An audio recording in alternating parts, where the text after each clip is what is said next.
আসসালামু আলাইকুম সোনামণিরা, সবাই কেমন আছো? আশা করি ভালো আছো। আর সবার জন্য আমি দোয়া করি ভালো থাকার জন্য।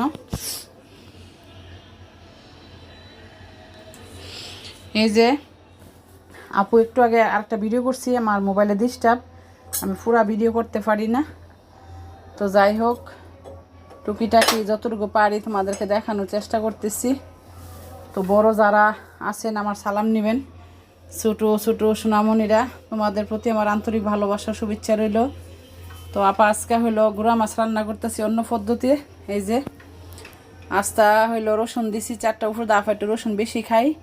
আলু দিছি, তো আলু দিয়া হলুদ মরিচ তারপরে লবণ একটু জিরার ফাঁকি দিয়া সরিষা তেল দিছি, একটু তেজপাতা দিছি, মাছটির সাথে মাখাইয়া বসাই দিছি। ঠিক আছে, এটার বলে আলু দিয়া গুঁড়া মাছের চরচড়ি